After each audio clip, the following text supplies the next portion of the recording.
Assalamualaikum warahmatullahi wabarakatuh. Di sini kami dari kelompok 3 ingin membahas materi mengenai metabolisme dan suhu tubuh. Bersama saya Sylvia Redina Putri dan saya Feni Tridianti dan saya Reka Lydia. Yuk disimak video dari penjelasan kami. Selamat menyaksikan.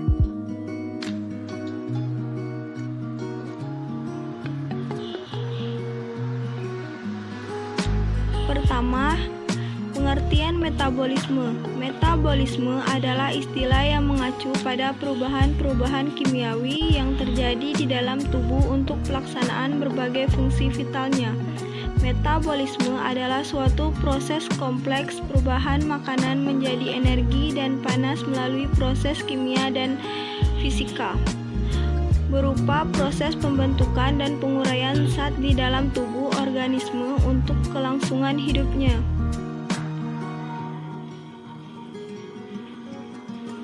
Metabolisme dibagi menjadi dua, yaitu satu, katabolisme adalah reaksi pemecahan pembongkaran senyawa kimia kompleks yang mengandung energi tinggi menjadi senyawa sederhana yang mengandung energi lebih rendah.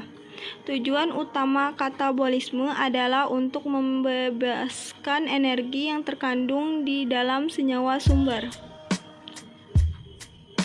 2. Anabolisme adalah suatu peristiwa perubahan senyawa sederhana menjadi senyawa kompleks. Nama lain dari anabolisme adalah peristiwa sintesis dan penyusunan. Anabolisme memerlukan energi, misalnya energi cahaya untuk fotosintesis, energi kimia untuk kemosintesis. Kecepatan metabolisme basal ialah istilah untuk menunjukkan jumlah keseluruhan aktivitas metabolisme dengan tubuh dalam keadaan istirahat fisik dan mental.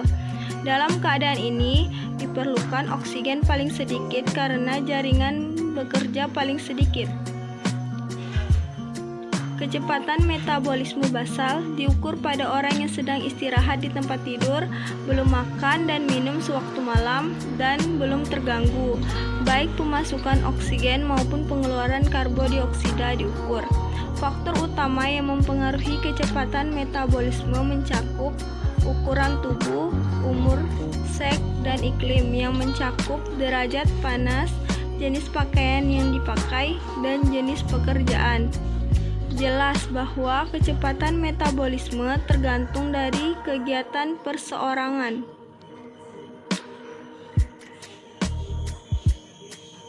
Untuk menutupi kehilangan napas dan untuk mempertahankan produksi energi yang diperlukan guna pembuatan panas dan kerja, orang memerlukan makanan. Energi makanan telah distandarkan dan dinyatakan dalam jumlah kalori yang dihasilkan.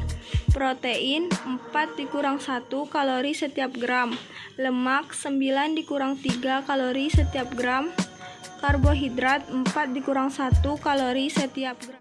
Baiklah, di sini saya akan melanjutkan materi dari rekan saya Reka Widya. Di sini saya akan membahas macam-macam metabolisme. Yang pertama, ada metabolisme karbohidrat. Sebagai hasil pencernaan dan absorpsi jenis gula dan jenis zat tepung ada di dalam darah sebagai glukosa. Kadar gula darah yang normal ialah 100 mg glukosa setiap cm kubik darah. Glukosa dapat segera difusikan ke dalam cairan jaringan dan ke dalam sel, dan konsentrasi glukosa yang sama terdapat di dalam cairan tubuh. Glukosa disimpan di dalam hati dan otot tulang-tulang sebagai glikogen. Proses ini menghendaki kegiatan insulin. Satu glikogen dalam otot digunakan sewaktu aktivitas otot dan diisi kembali dengan glukosa darah menurut kebutuhan. Dalam banyak penyakit diperlukan tambahan kalori oleh badan, dan karena karbohidrat termasuk jenis makanan yang paling mudah dicerna dan diasimilasikan, maka makanan tambahannya lebih banyak berupa karbohidrat daripada protein atau lemak. Kemudian pencernaan. Pitalin amilase ludah dan mengubah zat tepung masak menjadi maltose. Amilase mengubah semua zat tepung menjadi maltose. Enzim dalam usus. invertase yang menghasilkan pemecahan lipolosa. Maltase akhir pada maltose menjadi glukosa. Kemudian adapun laktase yang berbagai monosakarida kemudian menjadi galaktosa. Absorpsi. Monosakarida diserap ke dalam darah. Persentase gula darah dipertahankan karena pengendalian insulin dan aktivitas hati. Di dalam jaringan terjadi oksidasi karbohidrat untuk menyediakan panas dan energi. Kelebihannya disimpan sebagai lemak penambah berat badan. Sewaktu proses pembakaran disingkirkan sebagai produk buangan. Produk buangan sebagai hasil pembakaran karbohidrat di dalam jaringan diekskresikan oleh paru-paru, air atau H2O dan karbohidrat atau CO2 dari kulit, air di dalam urin, air. Kemudian yang kedua ada metabolisme lemak. Lemak yang tidak segera diperlukan setelah diabsorpsi, lihat bawah, disimpan tubuh di dalam jaringan adipose.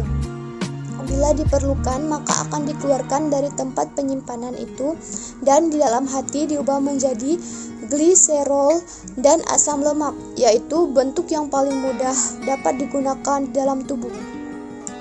Bila lemak telah dimetabolisikan oleh hati, maka terdapat residu atau ampas, zat keton yang oleh tubuh hanya terbatas dapat digunakan. Bila oleh hati lebih banyak dihasilkan daripada yang dapat digunakan, maka di dalam darah menjadi tertimbun dan menyebabkan keadaan yang disebut ketosis. Hal ini terjadi pada orang yang kelaparan bila tubuh tidak mempunyai sesuatu untuk digunakan selain lemak di dalam jaringan adipose, pada diabetes dan pada diet yang berisi terlampau banyak lemak dan kurang karbohidrat. Kemudian di dalam pencernaan, lipase gastrik menghasilkan sedikit hidrolisik lemak. Kemudian lipase pankreas akan memecahkan lemak menjadi gliserin. Kemudian ada lipase usus dan asam lemak.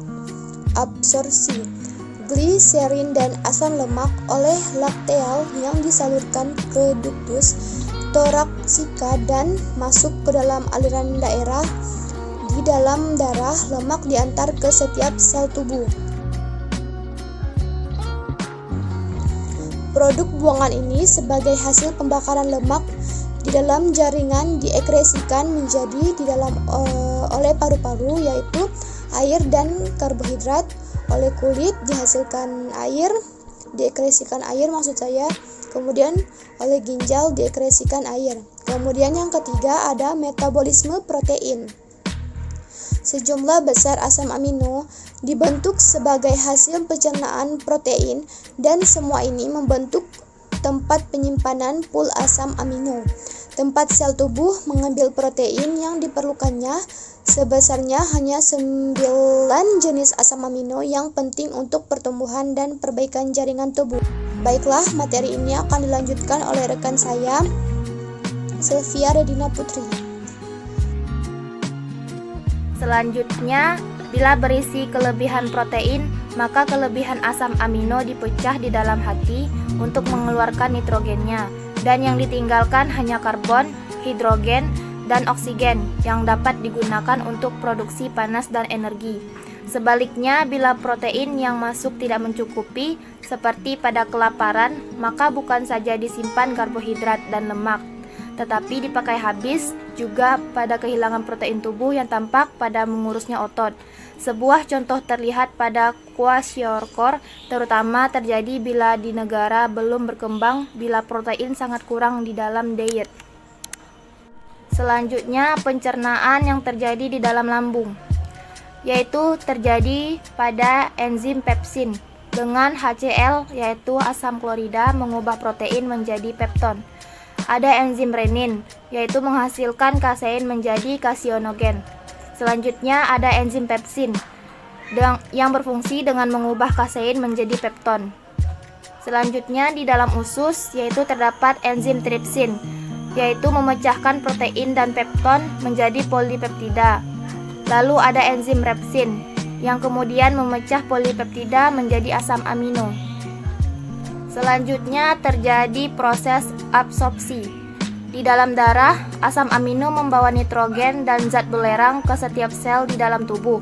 Sel tubuh memisahkan asam amino yang khusus diperlukan setiap sel untuk perbaikan pertumbuhan.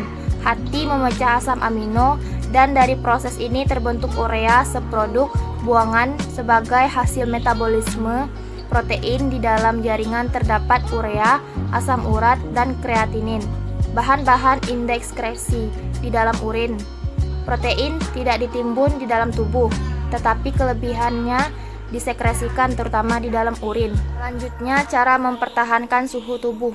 Suhu tubuh yang normal adalah sekitar 36,89 derajat Celcius dan naik diturunnya berkisar antara 36,11 derajat sampai 37,22 derajat. Perbedaan hariannya kira-kira 1 derajat. Tingkat terendah dicapai pada pagi hari dan titik tertinggi antara pukul 3 dan pukul 7 petang. Suhu normal ini dipertahankan dengan imbangan yang tepat antara panas yang dihasilkan dan panas yang hilang. Dan hal ini dikendalikan oleh pusat pengaturan panas di dalam hipotalamus yang sangat peka terhadap suhu dari darah yang melaluinya dan bekerja sebagai termostat. Lalu, panas dihasilkan oleh aktivitas metabolik di dalam otot, tulang, dan hati. Glikogen yang disimpan di dalam hati diubah menjadi glukosa yang dapat digunakan dan aktivitas metabolisme kecepatan oksidasi harus disesuaikan untuk memenuhi berbagai kebutuhan yang timbul, misalnya pada kerja aktif atau dalam keadaan istirahat. Pemasukan makanan pada waktu makan dan jangka waktu antara waktu dan makan.